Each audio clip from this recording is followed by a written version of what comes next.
So what can we use it for? Okay, we can use it as a disinfectant. We can use it as, what else? Sanitizer. A sanitizer. We can use it for the catholite. We can use as a degreaser, right? Because it's got the sodium hydroxide, so it's a high surfactant, right? Gives you that silky feeling on your fingers and hands, right, when you clean it. You can use it as a conditioner as well. So let me go over some of the things. Let's say we walk into a let's go for an application by application. We call this vertical markets, or VM. Let's say right now the labeling says institutional uses and hospital uses. So give me some institutions that are in that medical profession. One, we've got clinics, right? Yeah. Okay. And they're full of things. Care home. And you've got Right. long-term care facilities. So we got care homes. Daycare centers. We got daycare centers, And you've got all the hospitals. we got hospitals. You got gyms. Okay, let's go on this side. We've got gyms, which is more for the public, I guess. You've got all the Daycare. yoga studios. Okay, so you got fitness centers. Oops, fitness centers. Okay.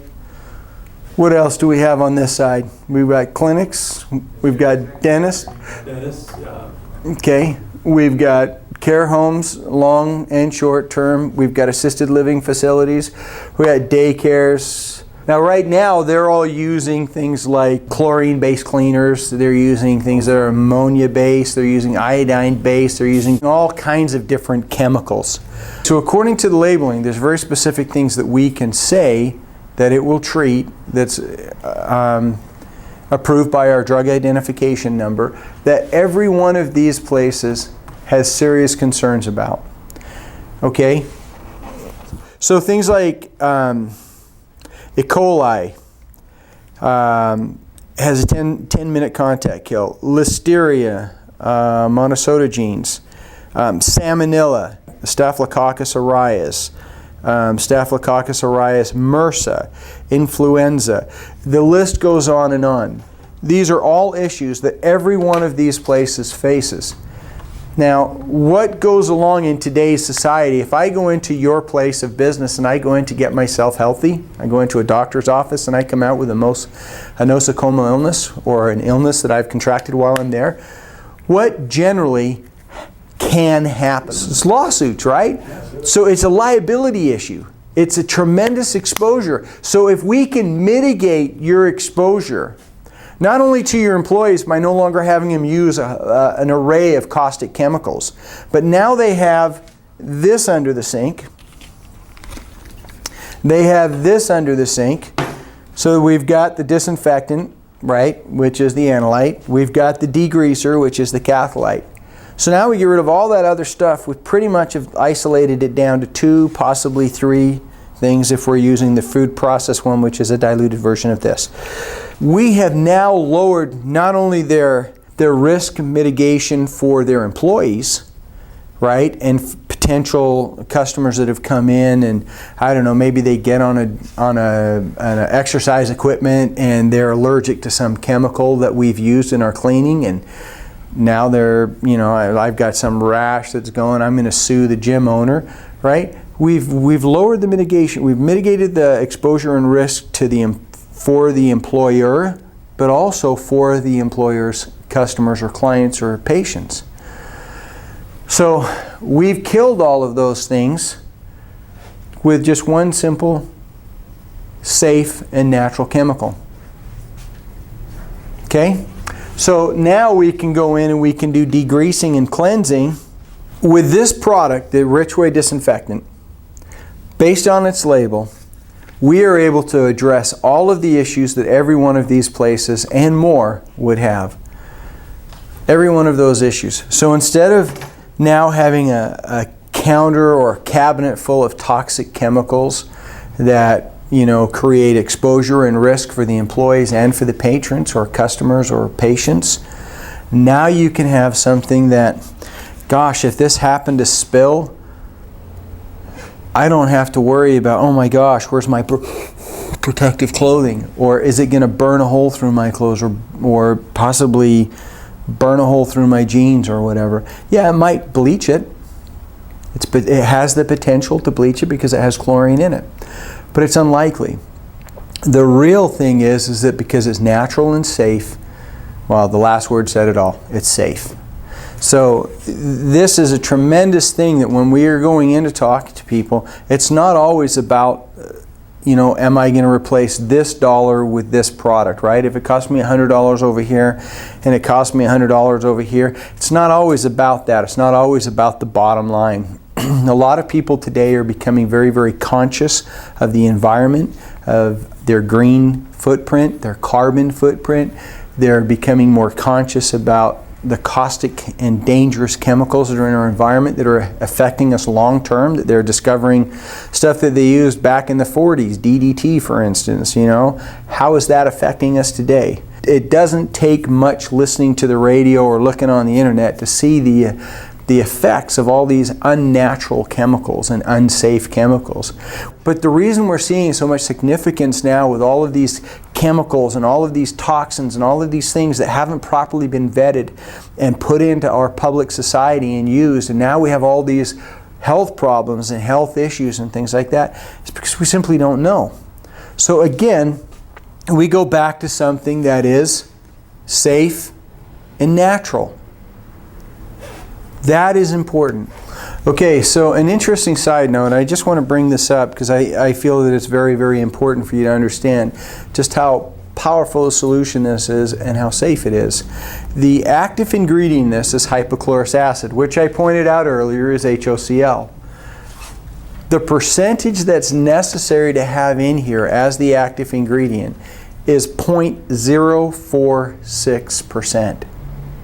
Not 1%. 0.046%. That's a very, very minute amount, and even at that, we still have 500 parts per million, or 500 ppm, of free available chlorine, or FAC. So that again just re-emphasizes the point of just how safe this is and how natural it is. It's almost completely water. It just has that little bit that we need in there that nature has provided for us. And it now is able to kill all those pathogens that has been tested by Health Canada and given us an approved DIN number to be able to state that it kill all of those things. So that, to me, is a very, very important side note. When you're talking to people, you want to emphasize safe, you want to emphasize green, you want to emphasize carbon footprint, you want to emphasize all of the things that today are buzzwords, thankfully, and that people are having there's a consciousness that is around today where people realize, hey, you know what, we can't keep doing what we've done, right? We just can't keep doing that. We've got to do something that's better for not only for us as human beings, but for our planet and our children, grandchildren, and their grandchildren.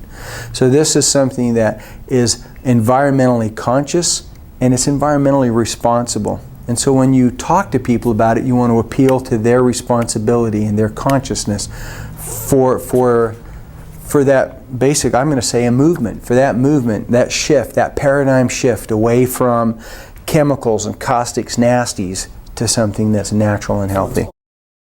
So again, applications. These are the places that we can use it. The application can be used for cleaning bathrooms, can be used for cleaning countertops, can be used for, I use it for cleaning my whole entire kitchen.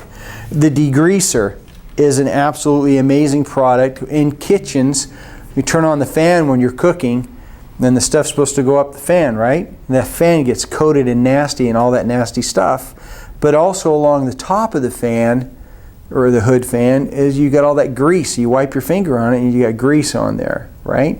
The degreaser, that's what you're going to use for things like that. You use the degreaser, put it on a cloth, wipe it away, and then follow it up with disinfectant.